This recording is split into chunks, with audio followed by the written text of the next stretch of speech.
Cathaden's Fury at 9-2. Father Mackenzie is 6-1. Princess Kira is an interesting runner back on the artificial track today on the back of a pretty decent win at Yarmouth last time, and it is then 6-1 Father Mackenzie and 7s indeed Princess Kira, 14s bar those, but 4-1 the field. It's hard to try and predict who or which horses might be favourite come the off, as it is to probably try and find the winner of this 6 furlong handicap. So they make their way down to the start. Just going to be a little bit late again at Chelmsford.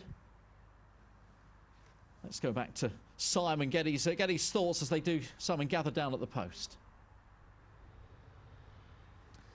Well, anything could happen here, Darryl, couldn't it? It's to say it's wide open is probably a bit of an understatement. John Ryan made I thought, a decent case for his horse Roland Rocks, who was pretty highly regarded last year. There's no doubt he's dangerously well handicapped, and if it all falls together for him, he could just be a little bit too good for these. So he's a definite contender. Bit of money for Tundra as well. Tony Carson's horse, the mount of Kieran Fallon Jr., who's made a good impact, hasn't he, in a handful of rides. The son of the 6 times former champion, of course. Tundra is having a second start following a wind operation. Sometimes, you know, it can just take them a run just to get a bit of confidence following the wind op. But this horse, if you go back to that form that she showed for Roger Varian last year, then she too could be pretty well treated. So we'll see how she fares. She's drawn potentially well, as long as she makes use of it in stall 1.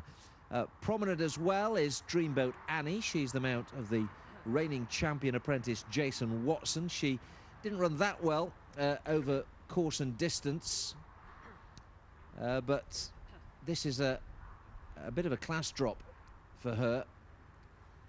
She's a horse who was in winning form at Leicester some starts ago, so she does know how to get ahead in front, this daughter of Piccolo. But she does need to build on that recent course and distance effort. Father Mackenzie has the first time combination of a tongue tie and cheek pieces for James Eustace. Running the tongue tie last time, and it was, in fairness, it was a step in the right direction, finishing 5th. So the cheek pieces added to the tongue tie, and it might just be something that he can build on here. But best of luck to John Ryan and Roland Rocks, and maybe this horse who showed a lot of promise, of course, went out to Dubai, was a winner on debut last year. Maybe he can use this as a springboard to get back on track. We'll see. Nearly set for the 8:15. Let's go back to John for the call. Thank you, Simon. It's Catapult, the outsider, into stall 10 to complete the lineup here. And just about set now. Catapult in safely. Wide open race, and they're off and racing. Jumping away, good start from Father Mackenzie in the pale blue. Time to Reason also began well. Catapult stays out very wide on the track, slowly crossing across now. Dreamboat Annie's just in behind those leaders, in company with Spark Alex and Tundra towards the inside.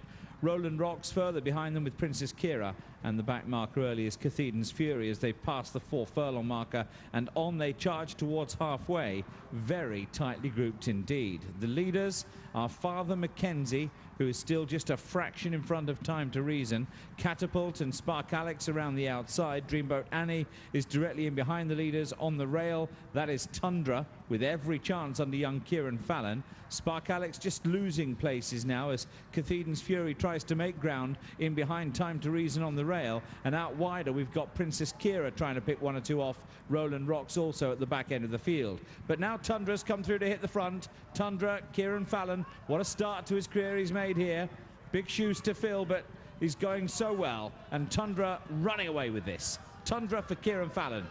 Wins in second place there was Dreamboat Annie together with Princess Kira. That was quite tight between the two of those. Cathaden's Fury not far away. Another winner for young Kieran Fallon then, and he's delivered the well-backed Tundra to perfection for Tony Carson. And of course in the colours of Willie Carson, Tundra, former Roger Varian inmate. We spoke about her beforehand. She'd had that wind operation, and she's capitalised here on what was clearly a very good mark. And what a nice ride she was given, wasn't she? Tracked the pace, just pulled out for the run at the top of the stretch, and the response was generous. And not only has she hit the front, but she's pulled away from these to win with a fair bit in hand.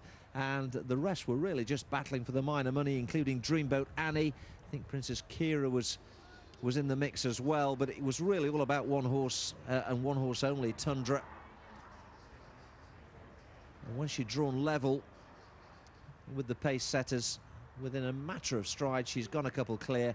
Just pricked her ears as well, deep inside the final furlong. I think there's plenty more to come from this Daughter of Bated Breath, and that wind operation has clearly helped her.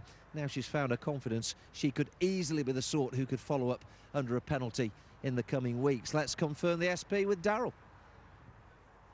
Thank you, Simon. 4-1 second favourite. Tundra, as you say, second run after the wind op. And in the meantime,